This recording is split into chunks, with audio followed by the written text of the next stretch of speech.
안녕하세요. 송승현입니다. 오늘은 사회재난보험 및 정책 이해 설명에 대해서 한번 살펴보겠습니다. 자, 여기서 오늘 살펴볼 거는 저는 이제 다른 분들은 이제 그 사회재난 그리고 사회구조 그리고 구조법에 대해서 행정적인 관점에서 살펴보고 저는 그에 대해서 법률적인 관점에서 한번 이해하도록 법령 설명 그에 대해서 한번 해보도록 하겠습니다.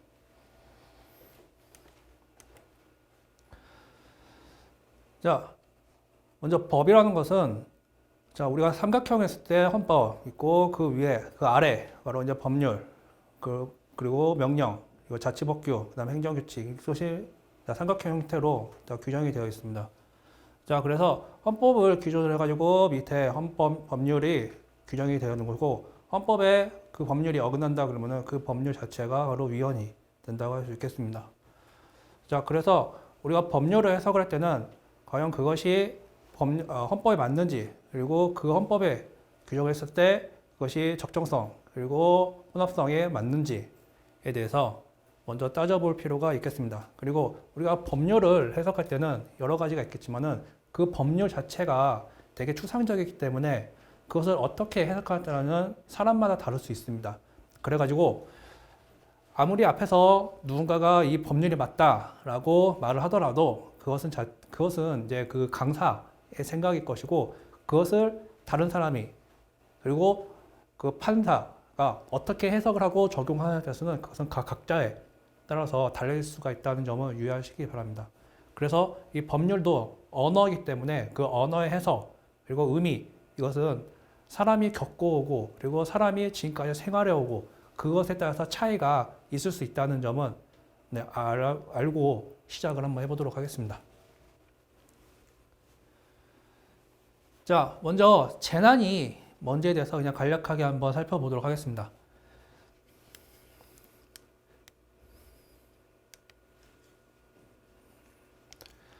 자, 재난이라는 것은 재난안전법 3조 1호에 규정이 되어 있습니다.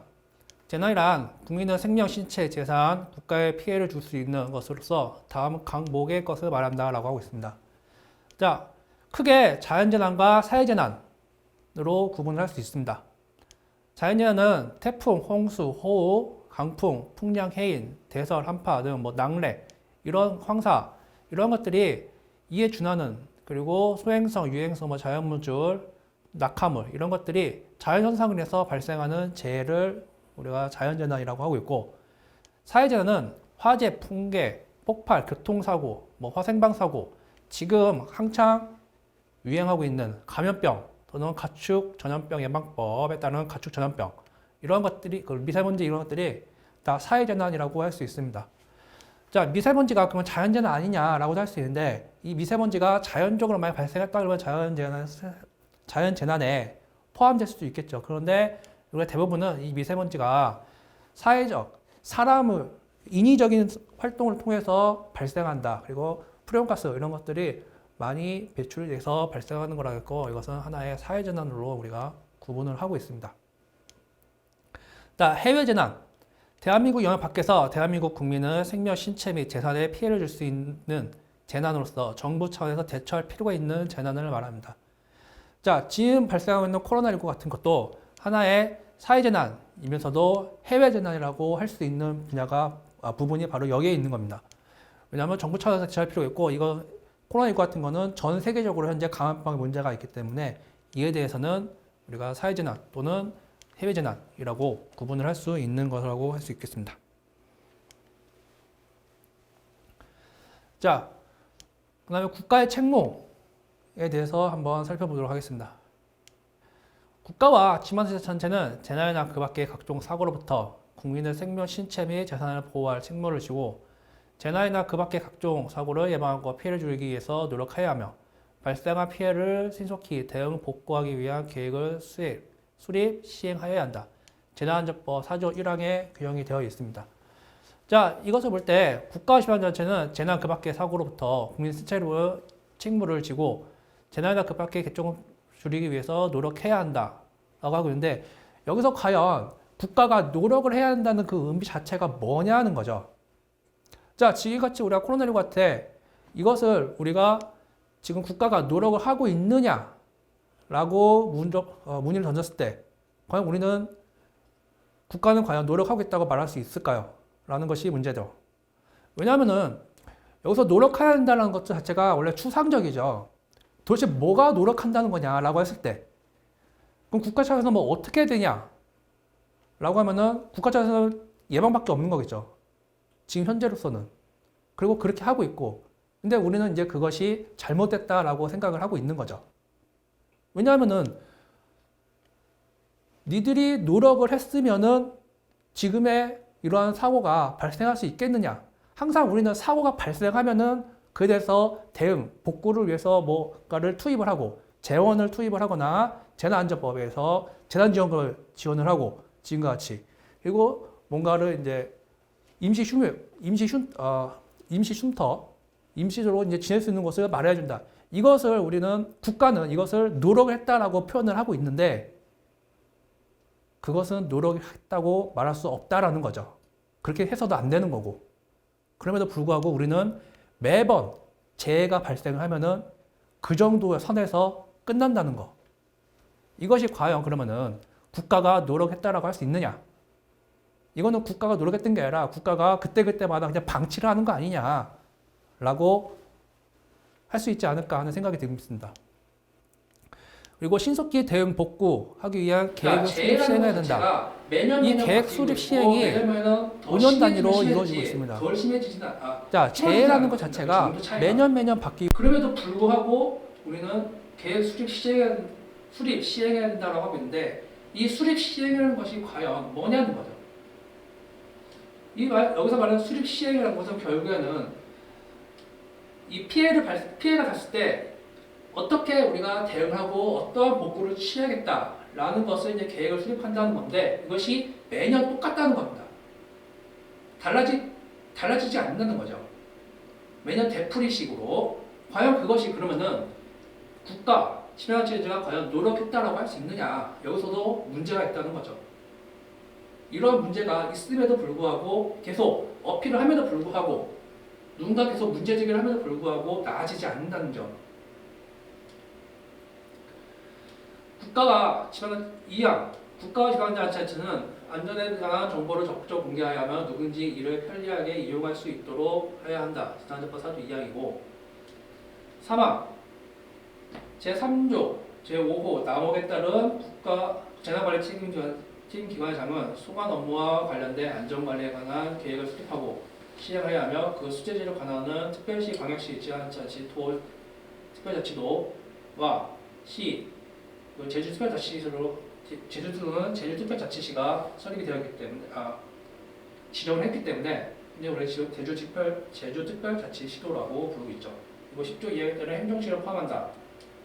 이와 같이 군구에서 재난안전 업무를 협조하여야 한다. 라고 하고 있습니다.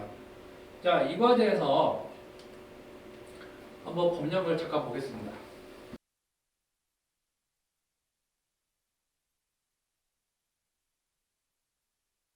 자, 재난안전법 4조 2항은 국가와 지방자치단체는 안전에 관한 정보를 적극적으로 공개하여야 하며 누구든지 이를 편리하게 이용할 수 있도록 하여야 한다. 라고 하고 있습니다. 자, 국가와 지방자치단체는 안전에 관한 정보를 적극적으로 공개된다. 자, 우리가 어떠한 재난이 있을 때 여러분들은 국가에 대해서 또는 지방자치단체에 대해서 뭐가 지금 현재 문제가 있고 안전에 뭐가 지금 문제가 있고 뭐가 어떻게 복구를 하고 어떻게 예방을 할 거냐에 대해서 국가 또는 지방자치단체는 자기가 살고 있는 지자체 거기다가 정보 공개 청구를 갖고 정보를 적극적으로 확인할 의무가 있죠. 그리고 지자체는 이에 대한 정보를 적극적으로 공개를 해야 되는데 우리가 정보공개법을 보면은 얘들이 이것을 공개를 할 수 있다.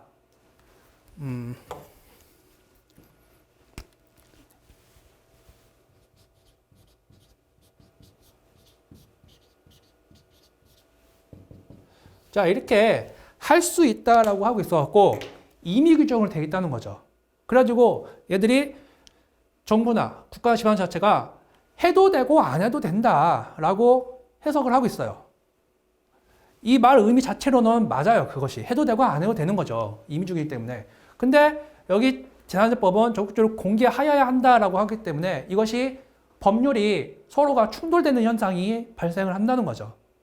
자, 그러면 누가 더 어떠한 법이 더 상위법에 있다라고 말할 수 있겠는가? 이거는 해석하에 따라서 다를 수 있는데 제가 생각할 때는 현재 이 재난안전법이 재난에 국한해서는 이 재난안전법이 더 상위에 있다고 볼 수 있지 않겠는가라고 생각을 하고 있습니다. 그래갖고 여기서 정보공개법에서 할 수 있다라고 하고 있지만은 재난안전법에서 적극적으로 공개하여야 한다라고 되어 있기 때문에 얘들 국가안전법 자체는 당연히 반드시 공개를 해야 된다라고 해석을 해야 된다고 생각을 하고 있습니다. 자, 사망. 재난안전법 4조 3항에 규정되는 것은 제3조 5호 남혹에 따른 재난안전관리 책임 및 장은 소관 업무와 관련된 안전관리에 관한 시행을 수립하고 시행하여야 하며 그 소재지를 관할하는 특별시, 광역시, 특별자치시, 도특별자치도와 10조 1항 10조 2항에 따른 행정시를 포함한다. 이와 같이 군구의 재난안전 업무에 협조하여야 한다라고 하겠습니다. 여기서 재난안전관리기관의 장은 누구냐 하는 것을 법률로 잠깐 보겠습니다.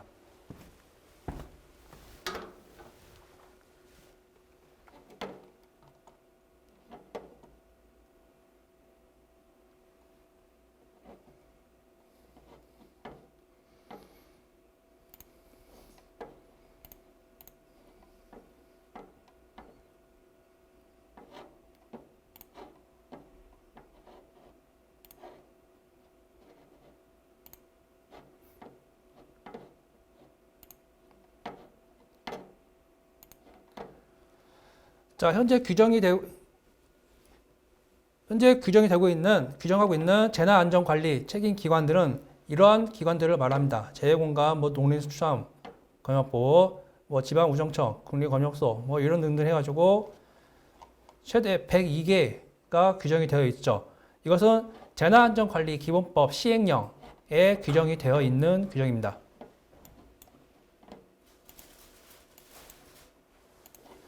그리고 이것은 재난안전관리법 시행령 3조를 누르면은 우리가 그에 대해서 법률을 볼 수 있는 거죠. 자, 여기서 그 사전 지식을 먼저 말씀드리면은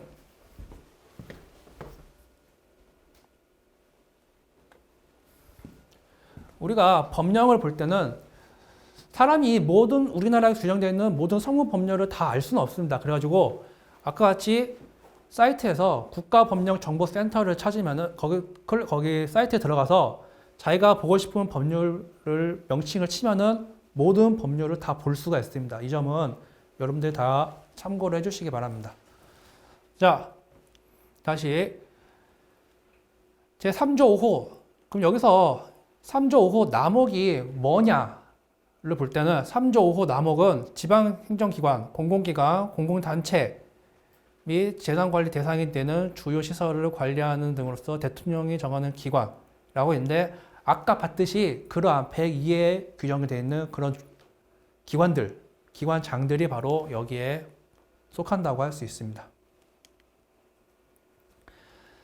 자, 여기 다시 한번 살펴보죠. 3조 5호 남혹의 대통령으로 정하는 기관은 아까 봤듯이 아까 재난안전관리 시행법 시행령에서 봤듯이 재해공감, 농林수산 건협부, 지방우정청 등 해갖고 한국원자력, 이런 농업협동조합중앙회 이러한 기관들이 다 아까 말했던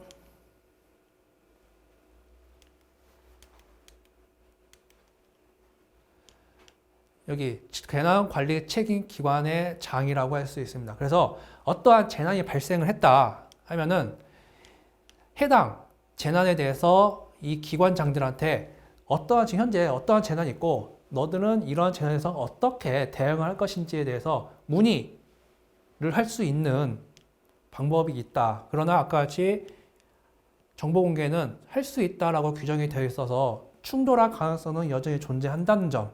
이 점은 이 성문법, 우리나라 같이 성문법 국가에서는 어떻게 할 수 없는 방법이라고 할 수 있겠습니다. 이거는.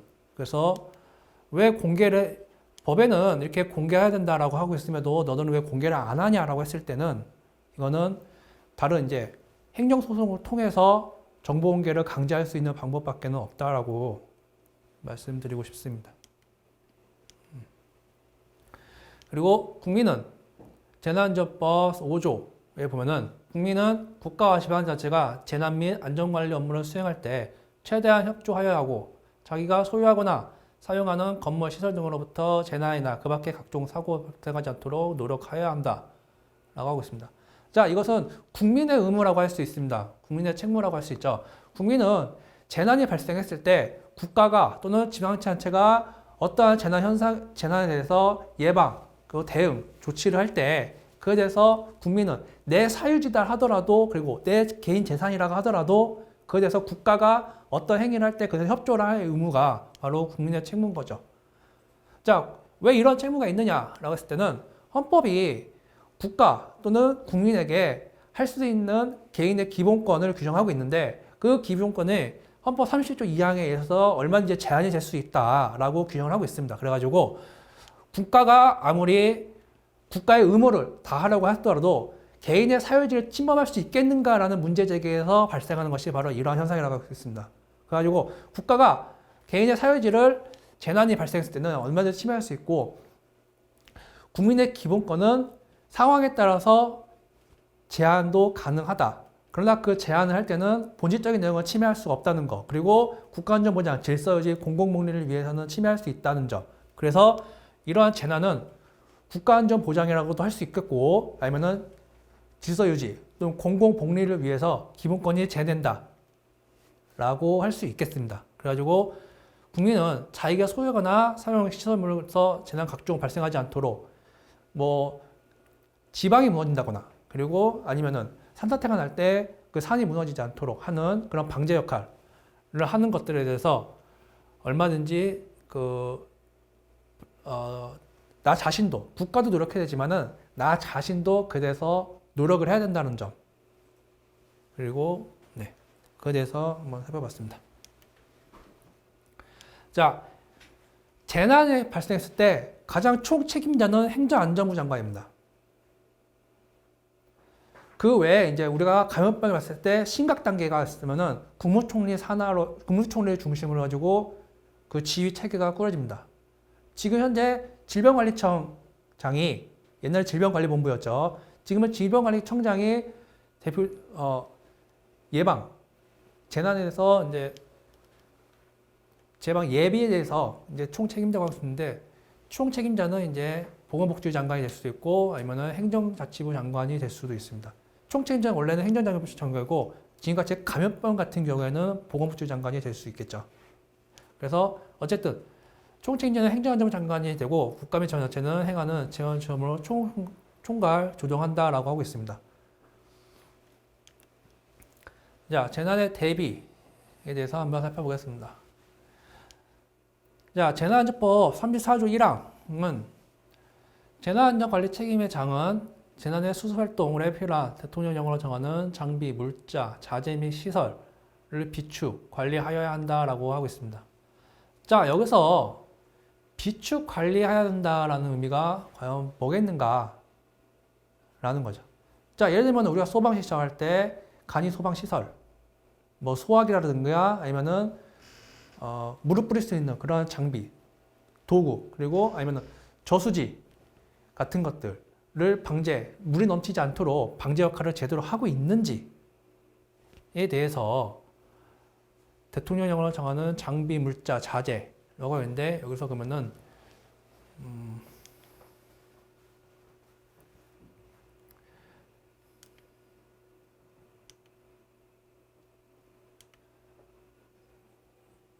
네.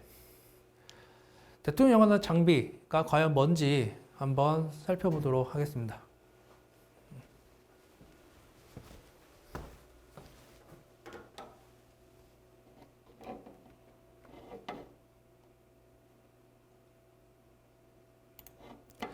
자, 여기서 말하는 아까 같이 34조 1항에서 재난관리 과정 수습활동에 필요한 대통령령을 정하는 관리라고 했을 때 시행령 43조를 보면은 1항에 법 34조 그래서 대통령령으로 정하는 장비, 물자, 자재 및 시설이란 각 호의 장비, 물자, 자재 및 시설을 말한다라고 하고 있습니다.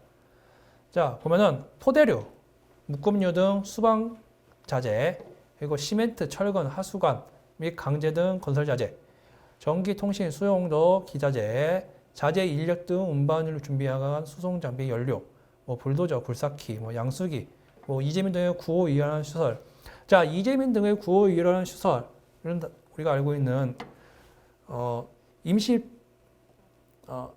거처를 마련하는 것, 이런 것도 다 되는 거죠. 그 지금같이 감염법 환자 등의 진료 또는 격리를 위한 시설, 지금은 격리 시설이 따로 마련을 하겠죠.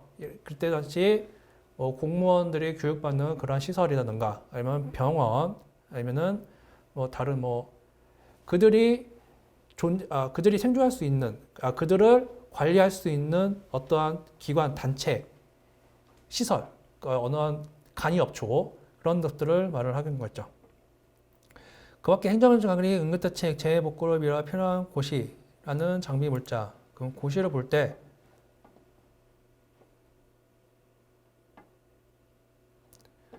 재난안전관리의 공동활용 기준이 나오는데, 이것은 행정안전부 장관이, 이거는 명령, 아까 같이 헌법, 법률, 명령, 규칙, 자치법규, 그 명령보다도 더 아래에 있는 고시입니다. 자, 재난안전관리법 34조, 그 같은 법 43조, 이런 것들에 의해서 이렇게 할 수 있다는 거. 국가법령정보센터 들어가면은 이렇게 하나하나 클릭하면서 확인을 할 수 있습니다. 그리고 대상관리, 비상대책관리, 비상대비자원관리법 2조, 그리고 물품 목록 정보관리 등의 이행 법률 2조 3항에 따른 물품 정보. 자, 2호를 보면은 이 법에서 인력자원, 일단은 11조에 따르는 지정되는 업체와 종사하는 대한민국 국민, 그리고 국가적 기술이나 그 밖의 법령에 따른 기술 변화나 자격증을 습득한 사람 또는 과학기술자로서 19세가 되는 해부터 60세가 되는 20까지 대한민국 국민이라고 규정을 하고 있습니다. 그리고 물품 목록 정보의 관리 및 이용에 관한 법률 2조 3호에 따르면은, 자, 2조 3호에 따른 물품 목록 정보란 물품의 생산, 구급, 수급, 관리 등 운영의 모든 분야에서 물품에 관한 정보를 효과적으로 얻고 이용할 수 있도록 물품 정보에 관한 자료를 공유하고 전산으로서 얻는 종합적 체계적 정보를 말한다라고 규정을 하고 있습니다. 자, 재난안전관리법 34조는 받고,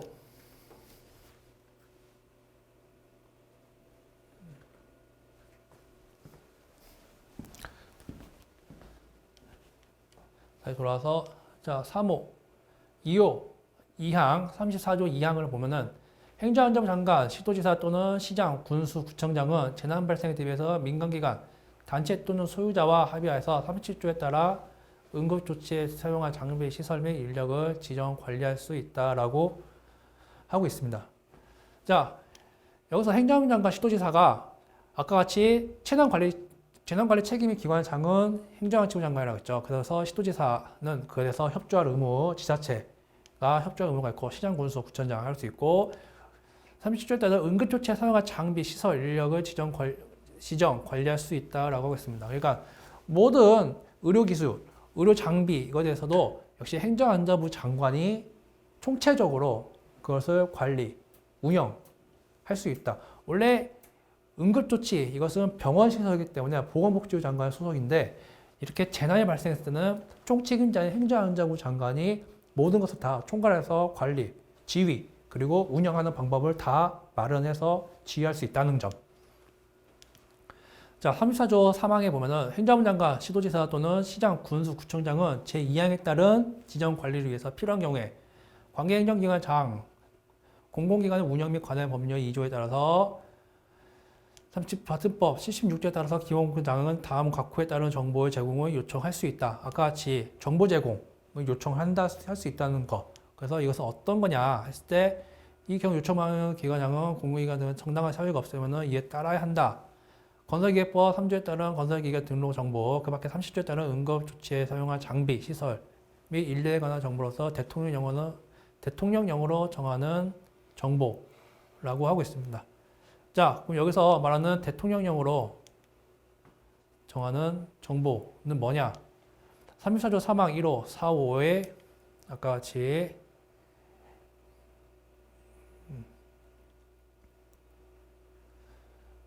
34조 3항 34조 1항에서 말하는 대통령을 정하는 정보가 뭐냐라고 했을 때 한번 살펴보죠.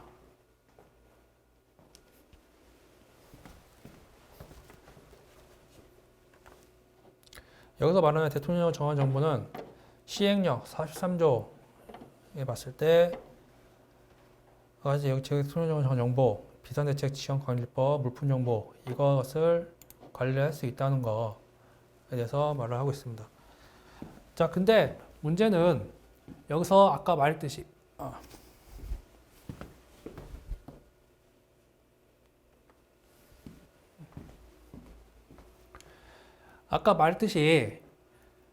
정보의 제공을 요청할 수 있다라고 하고 있고 정당한 사유가 없으면은 이에 따라야 한다라고 하고 있습니다.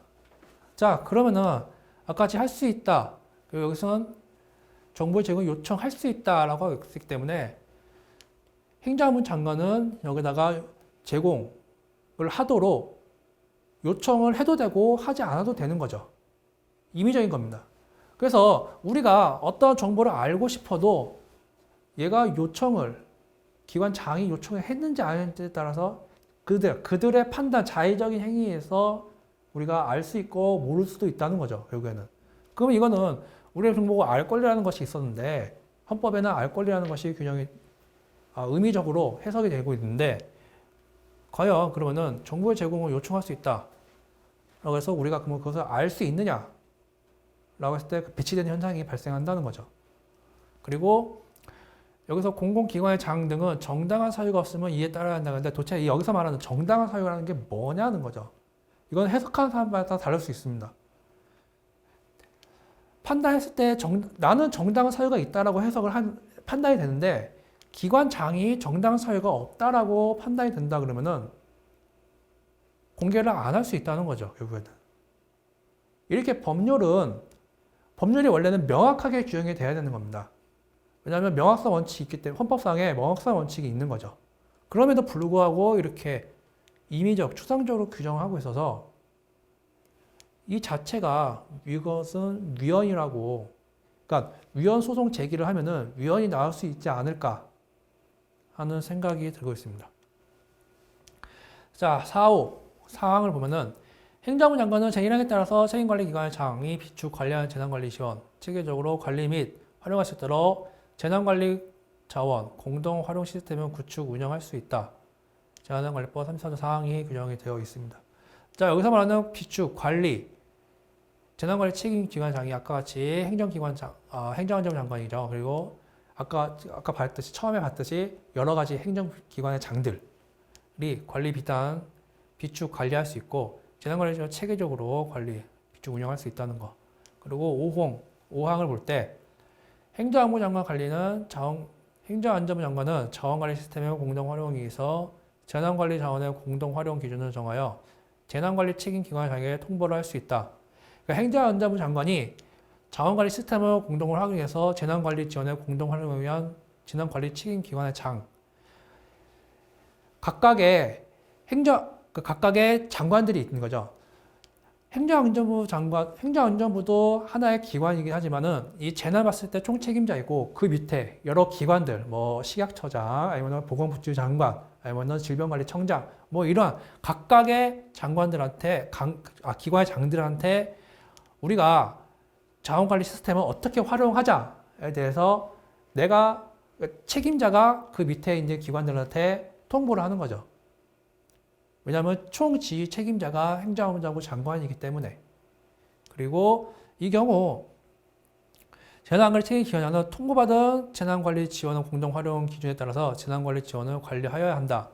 그러니까 그 밑에 있는 기관들 때는 재난관리 기관, 행정안전부 장관의 통보를 받으면 그 통보에 따라서 우리가 재난관리 지원을 어떻게 할 것이다. 그리고 그것에 대해서 따라야 된다라는 것을 규정을 하고 있는 겁니다. 그러니까는 행정안전부 장관 밑에 있는 다른 기관들은 행정부 장관에서 나온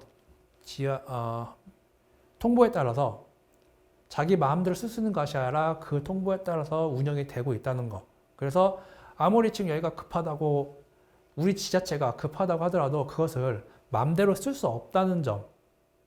그거는 알고 있어야 된다는 거죠. 간혹 보면은 왜 지금 여기 당장 우리가 지금 급한데 왜 이걸 못 쓰냐라고 문제 제기를 할 수도 있는데 지자체 역시도 답답한 마음으로 마음대로 쓸 수 없다는 거죠. 왜냐하면은 그것이 이 한 곳에만 현재 문제가 되는 것이 아니기 때문에 이 나라 전체를 관리 그리고 쓰여져야 하기 때문에 함부로 쓸 수 없다고 할 수 있겠죠. 자, 2항 아까 지금 행정안전 장관 이 규정 34조 2항에 따른 장비 시설 인력 지정 관리와 자원관리 시스템의 구축 운영 등에 필요한 사항은 행정안전부령으로 정한다라고 하고 있습니다. 자, 국가재난관리 기준의 재정 운용에 대해서 한번 살펴보겠습니다. 34조의 3, 1항에 보면은 행정안전부 장관은 재난관리를 효율적으로 수행하기 위해서 다음 각 호의 사항이 포함된 국가재난관리 기준을 제정해서 운영을 해야 된다. 다만 산업표준화법 12조에 따른 산업표준에 적용할 수 있는 사항에 대해서는 한국산업표준을 반영할 수 있다라고 하고 있습니다. 자, 행정법 체계. 법에는 헌법이 있고 그 아래 법률로서 형법, 그리고 행정법, 그리고 상법, 국제법, 각종의 법률들이 굉장히 많습니다. 거기서 재난안전관리, 그리고 감염병 예방 이런 것들은 다 행정법 체계라고, 그러니까 행정법이라고 딱 규정이 된 것이 아니라 그것은 행정법 체계 내에 있는 여러 가지 법률들이 있는데 다른 법률들에 비해서 특히 행정법 체계 법률들이 이렇게 할 수 있다라는 것이 되게 많습니다. 이유는 비교를 했을 때 형법 같은 경우는 사람의 인권, 사람의 신체를 다루는 거기 때문에 그것은 명확하게 규정을 하고 있습니다. 그런데도 불구하고 행정법 체계는 시대의 흐름 그리고 그 상황에 따라서 얼마든지 유동이 가능하게 하다고 판단이 되기 때문에 명확하게 규정을 할 수 없다는 거죠. 아까 같이 해야 된다 이렇게 해야 된다 반드시 해야 된다 해야 된다 하지 말아야 된다 이렇게 규정을 할 수 없다는 겁니다. 왜냐하면 상황에 따라 얼마든지 바뀔 수 있기 때문에. 그래서 이렇게 할 수 있다 임의 규정이 되게 많죠. 행정법 체계의 법률들을 보면은. 그래가지고 그것이 어느 정도 이해는 되지만은 우리가 법률을 적용하고 해석할 때는 많은 문제가 되고 있다. 될 수밖에 없다는 구조가 있다는 거. 그래서 34조의 3, 1항 1호를 볼 때 재난 분야 용어의 정의 및 표준 체계 정립. 여기 말했듯이 재난 분야 용어 정의. 우리가 어떠한 용어를 정의할 때는 국어적인 의미인 거죠. 이거는 언어죠, 언어이기 때문에 어떻게 명확하게 표현할 수 없는 한계가 있다는 겁니다. 그리고 국가 재난 대응 체계에 대한 원칙, 그리고 재난 경감, 상황관리, 자원관리, 유지 등에 관한 일반적 기준, 그리고 그 밖에 대통령령으로 정하는 사항이라고 하고 있는데 여기서 말하는 대통령령으로 정하는 사항은 밑에 보면은 34조의 3, 1항, 4호 대통령령으로 정하는 사항이라고 해서 재난안전에 관한 예보, 경보, 관련 기준, 재난 상황의 전파, 그리고 재난 발생 시 효과적인 지휘 통제 체계 마련, 재난 관리를 효과적으로 수행하기 위한 관계기관 간 상호 협력 방안, 재난 관리 체계에 대한 평가 기준이나 방법, 그 밖에 재난 관리를 효율적으로 수행하기 위해서 행정부 장관이 필요하다고 인정하는 사항이라고 되어 있습니다. 자, 이것에 대해서 국가재난관리를 정해서 운용해야 된다라고 하고 있고 여기서 말하는 대통령으로 정하는 기준은 이 6가지가 나열되어 있다는 점은 알아두실 필요가 있겠습니다. 그리고 여기서 말하는 재난안전정보 관련 기준, 상황, 전파 보면은 되게 추상적이고 이것을 만약 이렇게 규정을 할 수 있느냐 하는 문제가 제기가 되죠. 명확하게 규정할 수 없다는 것은 아까 말했듯이 행정부 체계가 얼마든지 변할 수 있고 시대에 따라서 흐름에 따라서 바뀔 수 있기 때문에 과연 이것이 얼마큼 효과가 있겠느냐라고 했을 때 약간의 의심은 드는 부분이라고 할 수 있겠죠. 그리고 과연 얘들이 국가기관이 과연 이렇게 하고 있느냐. 우리가 지금까지 많은 재난 상황을 봤을 때 합리적인 의심이 들죠. 제대로 안 하고 있다는 것이. 지금도 마찬가지로 감염병이 이게 하나가 터졌음에도 불구하고 이 감염병 말고도 전에 메르스, 에볼라 이 사태가 발생했을 때 하고는 너무 다르죠. 지금 상황이. 그때 그렇게 겪었음에도 불구하고 지금 이러한 상황이 발생하는 것은 이러한 의무를 안 하고 있다고 보는 거 아니냐. 안 하고 있다고 밖에 볼 수 있는 거 아니냐. 라고 판단이 됩니다. 그리고 34조의 3, 2항을 볼 때 1항의 기준을 제정 또는 개정할 때는 미리 관계 중앙행정기관의 장의 의견을 들어야 한다. 여기서 말하는 중앙행정기관의 장은 여기서 말하는 총책임자의 행정안전 장관을 포함한 그 밑에 아까 처음 봤던 여러 각부 장관들, 각부 장들. 여기서 감염병 같은 경우에는 가장 얘기를 많이 들어볼 사람이 질병관리청장이겠죠. 가장 많이 잘 아니까. 그리고 다른 사회 재난 발생했을 때는 행정안전부나 아니면 다른 기타 기관들, 그와 유사한, 그것을 담당하는 소관 기관의 장의 의견을 많이 들어야 된다는 점. 행정안전 장관은 재난관리 책임기관의 장이 재난관리 업무를 수행하면서 제1항의 국가기관, 국가 재난관리 기준을 적용하도록 권고할 수 있다. 라는 거죠. 자, 여기서 문제가 발생하는 것이 이거죠. 또 권고할 수 있다. 자, 행정안전부 장관의 판단과 그것을 담당하는 재난관리 기관의 장이 만약에 의견이 다를 때 그럼 누구의 말을 먼저 들어야 될까요? 이거는 의심이 들 수밖에 없는 거죠. 여기서 말하는 권고할 수 있다기 때문에 재난관리 책임기관이 행정부 장관의 말을 따라야 되냐, 따르지 말아야 되냐, 따라야 되냐, 따르지 않아도 되냐, 라고 했을 때 권고사항이니까는 안 따라도 된다라고 생각이 되는 거죠.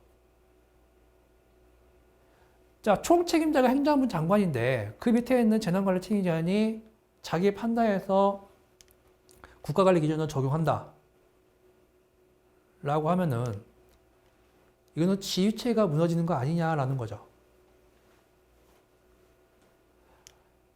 둘의 의견이 다를 때 그럼 만약에 행정기관장이 판단해서 했다라고 했을 때 그럼 책임은 과연 누가 질 것이냐 라는 문제에서 행정부 장관은 나는 A라고 명을 했는데 불구하고 국가책임기관장이 B라는 행위를 했다고 했을 때는 행정부 장관도 권고할 수 있다라는 근거를 들어서 나는 책임을 회피할 수 있다라고 과연 말할 수 있겠는가? 왜냐하면 행정부 장관은 아까 같이 재난관리에 있어서 총책임 지휘를 관리하는 자이기 때문에 얘 역시도 그 재난 상황에 대해서는 책임을 면할 수 없을 거다라고 생각이 됩니다. 자, 재난분야 위기 매뉴얼 작성 운영. 이거는 재난안전관리법 34조 5 1항인데 재난관리 책임기관장은 재난을 효율적으로 관리하기 위하여 재난 유형에 따라 다음 각 호의 위기관리 매뉴얼을 작성 운영하여야 한다. 여기는 반드시 해야 한다라고 규정이 되어 있죠. 강제 규정입니다. 그리고 이 경우 재난 대응 활동 계획과 위기관리 매뉴얼이 서로 연계되도록 하여야 한다. 자, 각각의 항목을 볼 때 1항 1호 위기관리 표준 매뉴얼, 국가적 차원에서 관리가 필요한 재난에 대해서 재난관리 체계와 관리기관의 업무, 그리고 역할을 규정한 문서로 위기대응 매뉴얼을 작성 기준이 되어야 되며 재난관리 주체기관의 장이 작성하여야 한다. 이거는 행정안전 장관 말고 그 밑에 있는 각각의 재난 상황을 담당하는 기관의 장이 작성을 해야 한다라는 말입니다. 다만 다수의 재난관리 주체기관이 관련되어 재난에 대해서는 관계 재난관리기준기관의 장과 협의해서 행정안전부 장관이 위기관리 표준 매뉴얼을 작성할 수 있다라고 하고 있죠. 자, 지금같이 감염병 관리, 지금 이제 코로나19 같은 경우에는 누가 관리 주체 기관의 장이 될까요? 질병관리청장이 되겠죠. 예전에 질병관리본부였을 때는 보건복지부 장관이 됐었는데 이번에 독립된 기관이 됐기 때문에 질병관리청장이 관리를 하고, 만약 이것이 보건복지부하고 보건복지부 관할 소관과 연관이 되어 있다라고 했을 때는 행정안전부 장관이 작성을 한다는 것이 이제 공식적으로 되겠죠. 자, 위기관리 실무 매뉴얼. 위기관리 표준 매뉴얼에서 규정하는 기능과 역할에 따라서 실제 재난 대응에 필요한 조치사항 및 절차를 규정한 문서로 재난관리 주체기관은 장과 관계기관의 장이 작성한다 라고 하고 있고, 이 경우 재난관리 주체기관의 장은 위기대응의 실무 매뉴얼과 제1호 아까 같이 여기서 봤던 국가관리 표준 매뉴얼에 따른 위기관리 표준 매뉴얼을 통합하여 작성할 수 있다라고 하고 있습니다. 자, 위기관리 표준 매뉴얼과 위기 대응 실무 매뉴얼이 따로따로 존재하는 것이 아니라 하나가 작성했다 해서 하나 작성되면은 같이 표준 매뉴얼 작성한 동시에 그것에 대해서 실질적으로 운영할 수 있는 실무 매뉴얼을 동시에 작성을 해야 된다라는 의미인 거죠. 그리고 거기에 더불어서 3호에는 또 현장 조치 행동 매뉴얼이 있죠. 표준 매뉴얼이 작성되면은 실무 매뉴얼이 작성되고 그것에 대해서 다시 또 행동 매뉴얼도 동시에 규정이 돼야 된다라는 의미겠죠. 만약에 각각이 따로 논다 그러면은 우리가 이 매뉴얼대로 운영이 각각의 항목에 따라서 달리 규정이 될 수 있다는 거죠. 행동 매뉴얼 볼 때 재난 현장에서 임무를 직접 수행하는 기관의 행정조치 절차를 구체적으로 시록한 문서로 위기 대응 실무 매뉴얼을 작성한 기관의 장이 작성하되 시장군수구청장은 재난 유형별 행정조치 매뉴얼을 통합해서 작성할 수 있다라고 하는 것이 맞는 것이죠. 표준 매뉴얼은 말 그대로 기본이 되는 것을 규정을 하고 있는 것이고, 그 밑으로 이제 지식적으로 운영할 수 있는 그 방법이 바로 실무, 그리고 그 실무에 따라서 사람이 담당자가 실질적으로 행동을 취할 수 있도록 하는 것이 행동 매뉴얼인 거죠. 자, 34조의 5 2항을 보면은 행정안전부 장관은 재난 유형별 위기관리 매뉴얼 작성 및 운용 기간을 정해서 재난관리 책임 기관의 장에게 통보할 수 있다. 자, 이렇게 작성을 직접 하지 않고 그 담당자에게 작성을 해서 나한테 통보를 하도록 할 수 있다는 규정인 거죠. 그리고 3호, 3항을 볼 때 재난안전기관 주체장의 작성한 위기관리 표준 매뉴얼은 행정안전부 장관 승인을 받아서 이를 확정하고 위기대응 실무 매뉴얼과 연계해서 운영해야 한다라고 하고 있습니다. 자, 표준 매뉴얼을 행정안전부 장관이 만들 수도 있겠죠. 자기가 담당하는 소관 업무라고 했을 때. 그런데 그렇지 않은 경우에는 그 담당 기관의 장에게 만들어서 총 책임자인 행정안전부 장관의 허락을 받아서 그에 대해서 운영을 하도록 규정을 하고 있는 겁니다. 그러니까 다른 각부 기관의 장들이 위기관리에서 표준 매뉴얼을 만들었다고 해서 그것을 바로 시행을 할 수 있는 것이 아니라 행정안전부 장관의 허락을 받아서 승인을 받은 다음에 운영을 해야 된다는 거죠.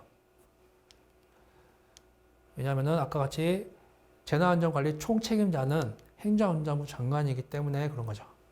자, 그리고 재난안전관리 주체기관의 장은 위기관리 표준 매뉴얼 및 위기대응 실무 매뉴얼을 정기적으로 점검해야 된다라고 하고 있는데, 여기서 정기적으로 점검한다, 이거에 대해서 명확한 규정이 없다라는 거죠. 문제는 그러니까 정기적으로 언제 하냐, 뭐 1년이냐 아니면 2년당이냐 라고 봤을 때, 아까 처음에 봤을 때 위기 대응 표준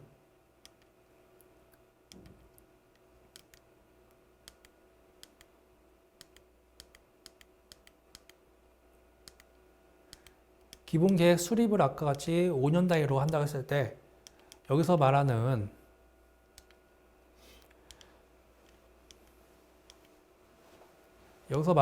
정기적 점검도 마찬가지로 5년 단위로 이루어지지 않겠는가 하는 것이 제 판단입니다. 자, 재난관리법 34조의 5항을 한번 보겠습니다. 자, 5항은 행정안전부 장관은 재난유형별 위기관리 매뉴얼의 표준화 및 실효성 제고를 위해서 대통령을 정하는 위기관리 매뉴얼 협의회를 구성 운영할 수 있다라고 하고 있죠. 자, 이것은 위기관리 매뉴얼 협의회를 구성한다는 것은 위기관리에 대해서 전문가들을 초청해서 위기관리 매뉴얼을 만드는 데 있어서 자문을 얻어야 된다. 얻을 수 있다는 거죠. 얻어도 되고 얻지 않아도 되고 라고 규정을 하고 있는 거. 근데 이런 것들은 당연히 할 수 있다가 아니라 운영해야 된다라고 규정하는 것이 맞지 않는가. 왜냐하면은 자기들은 모를 테니까. 모르겠죠, 당연히. 전문가들보다. 전문가들을 불러다가 그 사람들의 의견을 들어서 매뉴얼을 만들어야지. 자기 나름대로의 노하우를 가지고 만든다? 그러니까 나라가 이렇게 된 거죠. 자, 34조 6항을 보면은 재난관리 주체 기관장은 소관 분야, 재난 유형의 위기관리 시국 매뉴얼 및 현장 조치 매뉴얼을 조정, 승인하고 지도 관리하여야 하며 소관 분야 위기관리 매뉴얼을 새로이 작성하거나 변경할 때는 이를 행정안전장관에게 통보하여야 한다. 이것 역시 한다라고 되어 있죠. 해야 된다. 당위 규정인 거죠. 자, 7항을 보면은 시장군수구청장이 작성한 행정조치 매뉴얼에 대해서는 시도지사 승인을 받아야 한다. 라고 하고 있죠. 이거는 여기까지 이해되시겠죠? 이건 당연히. 자, 시도지사는 현장조치 행동 매뉴얼을 승인할 때는 재난관리 주체 기관장이 작성한 위기대응 실무 매뉴얼과 연계되도록 하여야 하고 승인 결과를 재난관리 주체 기관의 장 및 행정안전부 장관에게 보고하여야 한다.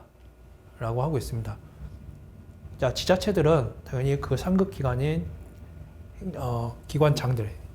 장관들한테 당연히 보고를 해야 되고, 그리고 총책임자인 행정안전 장관한테 당연히 보고가 이루어져야 조직 체계가 맞겠죠. 자, 8항 행정안전 장관은 위기관리 대응 매뉴얼의 체계적인 운영을 위해서 관리 시스템을 구축 운영할 수 있으며, 자, 제 3항부터 7항까지 규정에 따른 위기관리 매뉴얼의 작성 운영 등 필요한 사항은 대통령령으로 정한다 라고 하고 있습니다. 자, 여기서 말하는 대통령령이 뭔지 한번 살펴보도록 하겠습니다.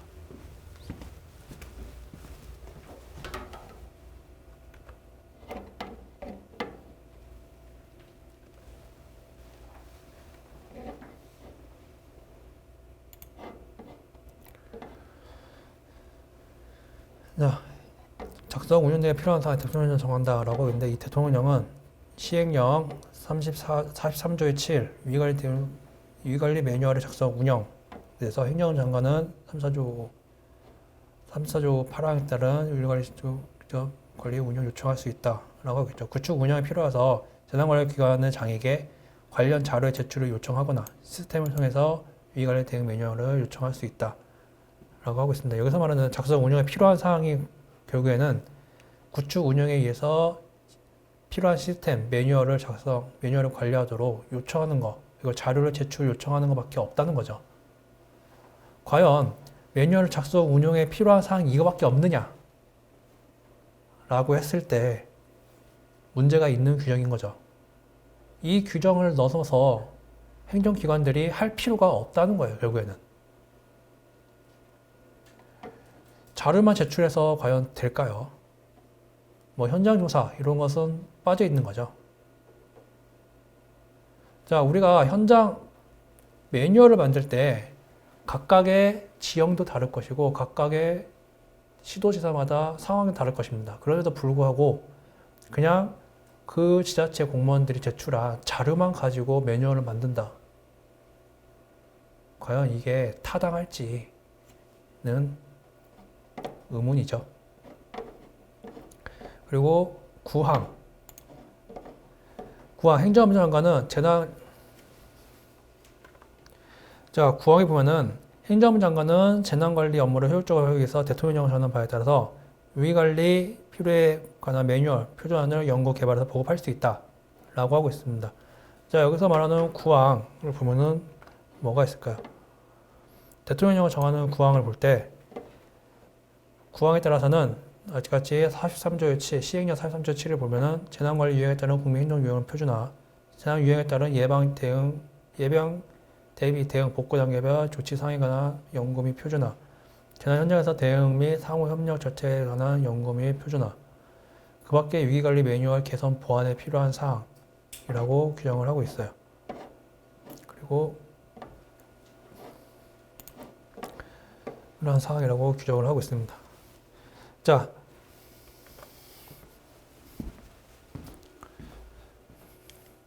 시팡 는 행정안전 장관은 위기관리 매뉴얼의 작성 운영 실태를 정기적으로 점검하여야 하며 필요한 경우 이를 시정 또는 보완하기 위해서 위기관리 매뉴얼을 작성 운영하는 기관장에게 필요한 조치를 하도록 권고할 수 있다.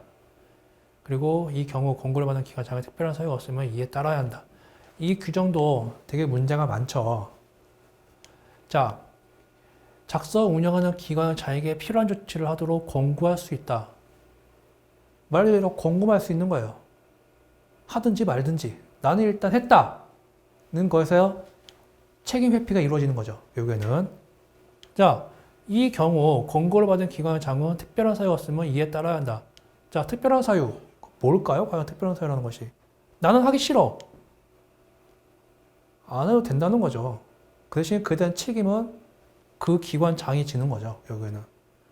자, 이렇게 상급 기관하고 하위 기관이 의견이 다를 때 과연 매뉴얼이 똑바로 이루어질 수 있겠는가? 자, 사람 간에는 다 의견이 다를 수밖에 없습니다. 인간이기 때문에. 그런데도 불구하고 이렇게 따라야 한 특별한 사유가 없으면 또는 권고할 수 있다. 이런 식으로 규정을 하면은 과연 위기관리 체계라는 그 표준이 제대로 정립이 되겠는가?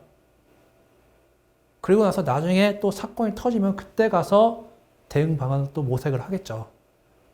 자, 이런 것이 바로 법률에 따라서 그렇게 될 수밖에 없는 구조가 현재 이루어지고 있다는 것 자체가 문제죠. 이런 것을 손볼 필요가 있는데 이런 것에는 전혀 국회의원들은 관심이 없다는 거.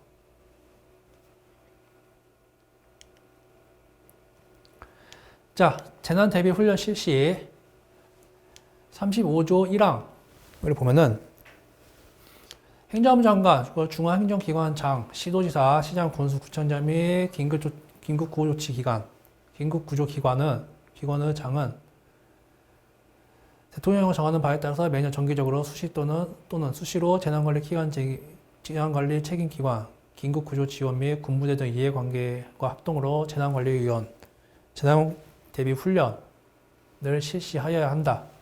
말 그대로 훈련을 해야 된다는 거죠. 그래야 우리가 재난이 발생했을 때 그래서 적절하게 그리고 신속하게 대응을 할 수가 있겠죠. 우리가 그러한 훈련, 예를 들면 우리가 민방위 훈련을 하는데 그것은 그때그때 행동을 적절하게 대처를 할 수 있도록 미리 준비를 하는 건데 과연 이게 이루어질지는 의문이죠. 다들 생업이 있고 여기만 매달릴 수가 없는 거죠. 특별히 이걸 위해서 또 시간을 낼 수도 있는 상황도 아니고 왜냐하면은 재난이라는 것이 지금은 이렇게 많이 자꾸 발생을 하는데 과연 그 효율을 따질 때, 비율을 따질 때 우리가 이러한 것에 대해서 시간을 과연 투자할 여력이 있겠는가 그리고 그런 효율성이 있겠는가 필요성을 느끼는가는 다른 문제라는 거죠. 물론 해야 하는 건 맞지만은 실질적으로 효율성이 떨어진다. 자, 훈련 주관 기관장은 제1항에 따른 재난 대비 훈련 실시하려면은 34조의 9 2항에 따른 자체 계획을 토대로 재난 대비 훈련 실시 계획을 수립하여 훈련 참여 기관장에게 통보해야 한다. 자, 3항 훈련 기관장은 제1항에 따른 재난 대비 훈련을 실시하면서 훈련 상황을 점검하고 훈련 상황에 대해서 어떠한 보완 요청이 있는가, 보완의 사항이 있는가를 그 훈련 기관장에게 제출을 해가지고 계속해서 보완을 하도록 해야 된다는 사항을 규정을 하고 있는 겁니다. 이거는. 자, 사항 훈련 기관장은 대통령의 전원에 따라서 다음 각호의 조치를 하여야 한다. 됐죠. 당연 규정인 거죠. 반드시 해야 된다는 거. 훈련 참여 기관은 훈련 과정 및 훈련 결과에 대한 점검 평가.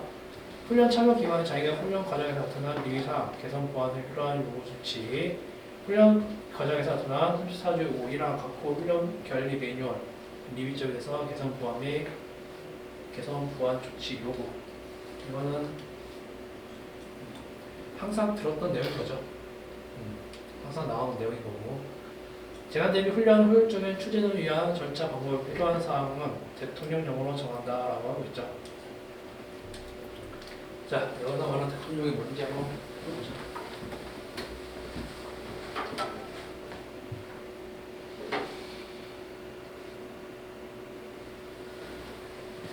자, 여기서 아까 같이 대한민국 훈련 결정을 위한 방법에 필요한 사항은 대통령한테 대통령은 시행령 34조의 14.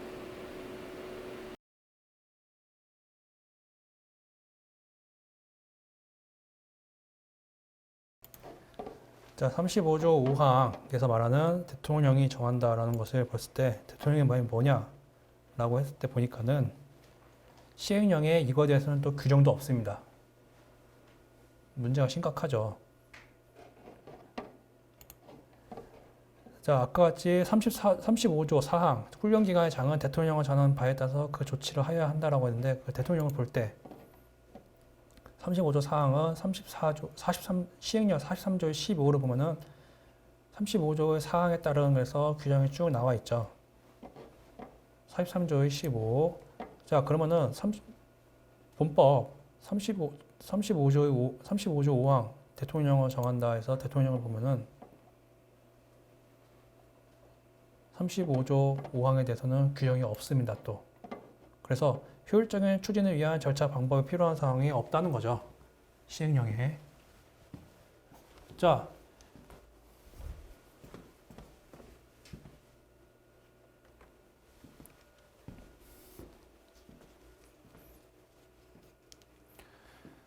대통령을 정한다 해서 아까 같이 시행령에 나와 있지 않습니다. 이것은 문제가 심각한 거죠. 아직 대통령을 마련하지도 않은 거예요. 그래서 재난대피훈련, 효율적인 추진 방안, 절차 방법이 없다는 거예요, 결국에는. 그럼 어떻게 하냐? 자기들 마음대로 하겠다는 거죠, 그냥. 왜냐하면 법이 없으니까. 왜 없냐고 따지면은 안 되죠. 왜냐하면 이것은 국회의원들이 만든 거기 때문에 국회에서 놀고 있는 거죠, 결국에는. 자, 이 국회에서는 법을 만드는 거고, 여기서 말하는 대통령령 또는 그 밑에 있는 시행 규칙, 이러한 것들은 제정하는 방식이 다른데 어쨌든 이거는 대통령령이 안 만들었다는 것은 대통령을 거치는 각부 국무위원 그리고 그것을 담당하는 기관에서 이것에 대해서 아직 세부 사항을 말하지 않았다는 거죠. 결국에는 이 담당 기관이 놀고 있는 거죠.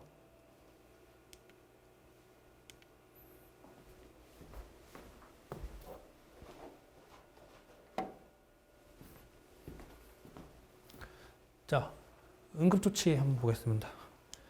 응급조치, 재난안전법 37조 1항 볼 때는 50조 2항에 따른 시도 긴급구조 통제단 및 시군구 긴급구조 통제단의 단장과 시장 군수구청장은 재난이 발생했을 때 우려가 있거나 재난이 발생했을 때는 즉시 관계 법령이나 재난 대응 활동 계획 및 위기관리 매뉴얼을 정하는 바에 따라서 수방, 진화, 구조 및 군안 및 그 밖에 재난 발생을 예방하거나 피해를 줄이기 위해서 다음 각호의 응급 조치를 취해야 한다. 다만 지역 통제단장의 경우에는 제2호 중 진화에 관한 응급 조치와 4호, 6호의 응급 조치만 하여야 한다라고 규정을 하고 있습니다. 자, 각각의 사항들 보면은 1호 경보의 발령 또는 전달이나 피난의 권고 또는 지시 1의 2에서는 제31조에 따른 안전조치 2호는 진화, 수방, 지진 방제, 그 밖에 응급조치, 피해시설 응급보고 방법, 그 밖에 질서 유지 뭐 이런 것들이 쭉 규정이 되어 있어요. 자, 이러한 것들을 50조 2항에 따른 시도 응급조치를 위해서 이러한 방법을 시군구, 그러면 긴급구조 통제단은 시장 군수구청장과 함께 재난이 발생했을 때 이러한 응급조치를 바로바로 취해야 된다. 라는 점. 만약에 하지 않았다 그러면은 이들한테 왜 하지 않았냐에 대해서 책임을 물을 수 있겠죠. 그러나 여전히 자, 이 항을 보면은 시군구 관할 구역에 수행하는 재난안전관리 책임 자능은 시장군수구청장과 구청장이나 지역 통제단장이 요청하면은 관계 법령이나 시군구와 안전 계획에 대해서 정하는 바에 따라서 시장군수구청장이나 지역 통제단장의 지휘 또는 조정하에서 그 소관 업무에 관계된 응급조치를 실시하거나 시장군수구청장이나 지역 통제단장이 실시하는 응급조치에 협력하여야 한다. 말 그대로 시군구청장, 관할구역에 소재하는 구청장들은 시군구장 책임 재난관리 책임기관장들은 시군구청장들이 하는 행동에 대해서 하는 응급조치에 대해서 협조해야 된다는 거죠. 이거 뭐 어려운 거 없고 시도지사 실시하는 응급조치 재난안전법 46조 1항에 보면 시도지사는 다음 각 호의 경우에 39조부터 45조까지 규정에 따른 응급조치를 할 수 있다. 말 그대로 할 수 있다는 겁니다. 해야 된다는 건 아니고 관할 구역에서 재난 발생하거나 발생 우려가 있는 경우로서 대통령이 정하는 사항 둘 이상의 시군구에 걸쳐 재난 발생했을 경우 발생하거나 발생할 우려가 있는 경우 응급조치를 할 수 있다는 거죠. 문제죠. 자, 시도지사에서 자기 관할 구역에 재난이 발생했을 때 응급조치를 할 수 있대요. 근데 둘 이상의 시군구에 걸쳐서 재난이 발생했을 때 또는 발생할 우려가 있을 때 응급조치를 할 수 있다. 응급조치를 해야 하는 게 맞지 않을까요? 근데 할 수 있대요. 해도 되고 안 해도 된다는 거죠. 자, 전라도와 경상도가 겹쳐있는 부분에서 만약에 재난이 발생했어요. 그러면은 누구 관할이냐? 그거부터가 문제인 거죠. 경계선이 애매할 때. 자, 우리 지금 여기 청주에서 만약 발생했다 그러면은 이 지금 충북대학교가 3개의 지역구가 걸쳐 있죠. 흥덕구, 뭐 다른 구, 그 3개의 구역구가 걸쳐 있는데 여기서 만약 사고가 난다 그러면은 누구 관할이냐?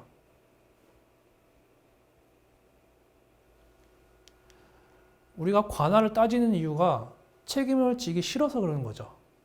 왜냐하면은 그 관할 구역에 소재하여 있는 것이 아니면은 내가 참견할 일이 없는 거죠. 참견해서도 안 되는 거고.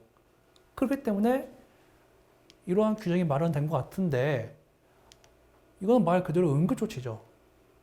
지금 사람이 닫혀 있는데 냅둬야 된다. 냅둘 수 있다는 것이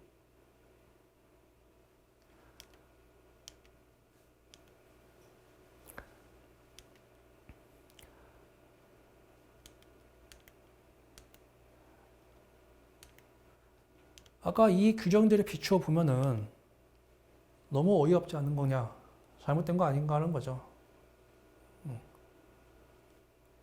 근데 법에 이렇게 있으니까는 공무원들은 당연히 이 법대로 하겠죠. 할 수 있다니까는. 자, 시도지사는 제1항에 따른 응급조치를 하기 위해서 필요하면은 이 절에 따라 응급조치를 하여야 할 시장, 군수, 구청장에게 필요한 지시를 하거나 다른 시장, 군수, 구청장에게 응원을 요청할 수 있다. 여기서 말하는 응원이라는 것은 지원을 요청할 수 있다는 거예요. 박수치는 응원이 아니라. 자, 3조 5호 남욱에 따른 재난관리 책임기관의 장은 재난이 발생하거나 발생할 우려가 있으면 즉시 그 소관 업무에 관하여 필요한 응급조치를 하고 이 절에 따라 시도지사, 시장군수, 구청장 또는 지역 통제단장이 실시하는 응급조치의 원활한 할수 있도록 필요한 협조를 해야 한다. 말 그대로 협조 요청 할 수 있다는 거. 그리고 재난안법 50조 2항 지역 통제단장은 시도 통제단의 단장, 소방본부장이 되고 시도 긴급구조 통제단장은 소방본부장이 된다는 거. 그리고 시군구 긴급통제단의 단장은 소방서장이 된다는 거. 이것은 역할에 대해서 분담을 어떻게 할 것이냐. 이게 문제인 거죠. 자, 지역 통제단장 응급조치는 지역 통제단장 긴급구조를 위해서 필요하면 중앙대책본부장, 시도지사, 중앙대책본부장, 아까 같이 행정안전부 장관이 될 수 있고, 만약에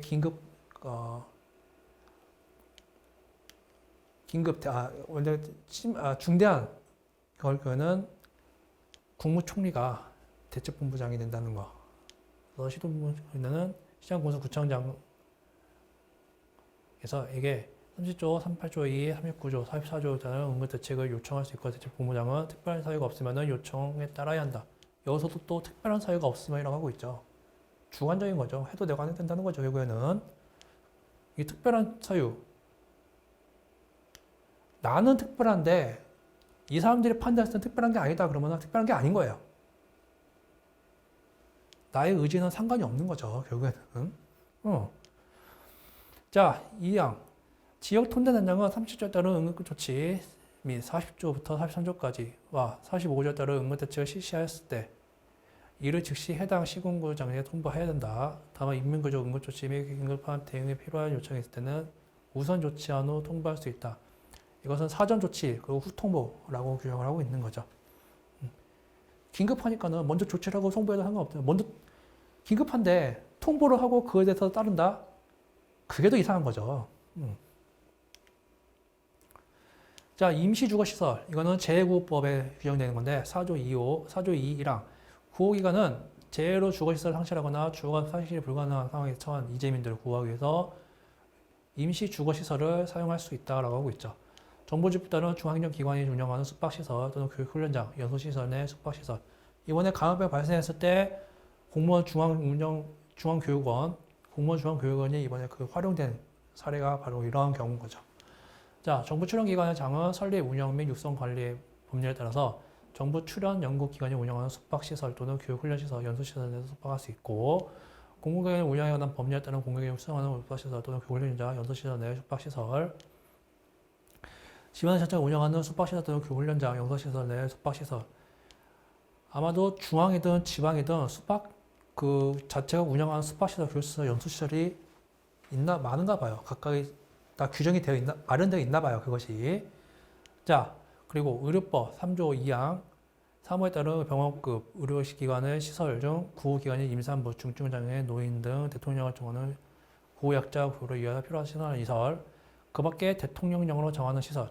자, 그 밖에 대통령을 정하는 시설이 뭔지 한번 보죠.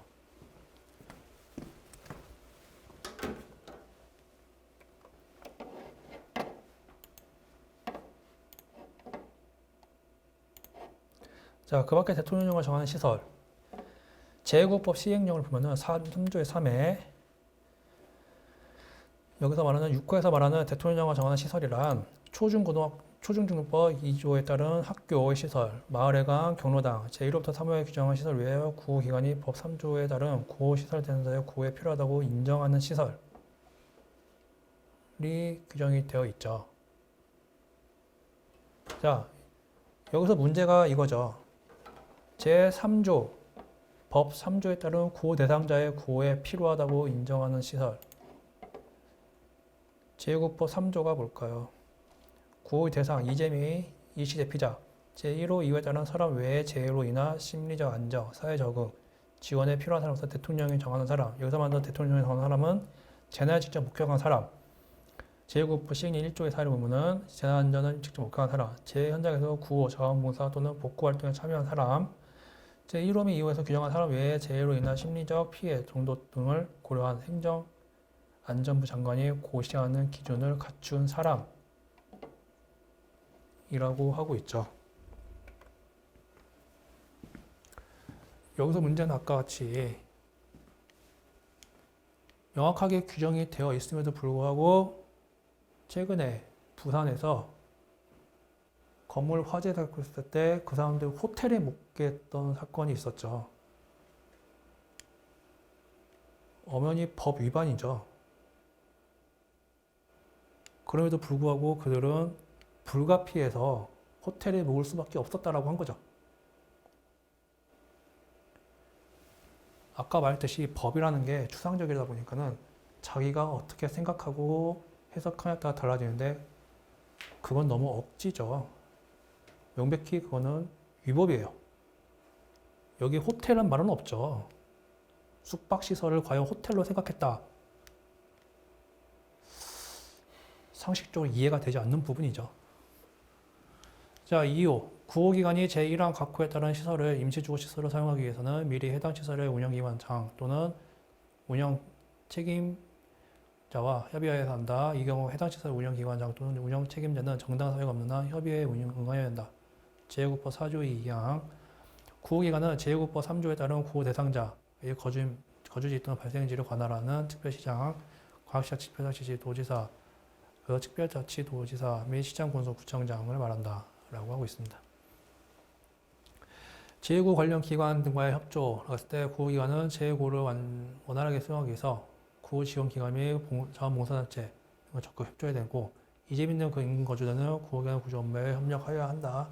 라고 하고 있고 구호 지원기관은 각 광목에 따르는 해당 기관 또는 자치단체를 말하는데 제6법 2조 4호에 보면은 대한업집사회 조직법에 따른 대한업집사, 제29조에 따른 전국 제9협회, 그 밖에 구호기관의 업무를 지원하기 위해서 필요한 인력, 시설 및 장비를 갖춘 기관 또는 단체로서 대통령을 정하는 기관은 또는 단체라고 규정을 하고 있습니다. 이들이 바로 제9호법에 따른 제9호 활동을 할 수 있는 자들인 거죠. 자, 구호 비용 부담. 제9법 13조 1항에 보면은 제4조에 따른 구호에 필요한 비용은 구호기관이 부담한다라고 되어 있죠. 여기에는 중앙 또는 지자체가 분담을 하는 거죠. 여기에는. 자, 그리고 국가는 구호기관의 제도를 위해서 부담한 비용을 전부 또는 일부를 대통령 정하는 바에 따라 국고 등의 으로 보조할 수 있다. 자, 국고 세금을 써갖고 만약에 국왕이나 지자체가 돈이 없다. 지원, 비용이 부족하다 할 때 추경을 통해서 할 수 있다는 거죠. 자, 국가 또는 재난에 따른 구호, 재난안전처리법 3조 1호 남목에 따른 사회재난 내 필요한 비용은 부담하는 구호기관은 해당 구호의 원인이 되는 사회재난에서 그 원인의 증언자 따로 있을 때는 대통령을 말해서 그 원인 좀 보호 등을 청구할 수 있다. 라고 하고 있죠. 지금 강압법 예방법에서 자가 이탈자가 이탈해서 하고 가압을 했을 때 그 사람에게 구상권 청구한 것이 바로 이러한 경우인 거죠. 자, 제9기금의 적립. 시도지사는 13조 1에 따른 구호비용을 부담하기 위해서 매년 제9기금을 적립해야 된다. 제9기금은 이재민 구호 등 대통령 정하는 용도 외에는 사용할 수 없다. 제9기금 운영 관리의 필요사항은 대통령을 정한다. 라고 했는데 이것을 한번 보죠. 14조 2항 3항이 뭔지.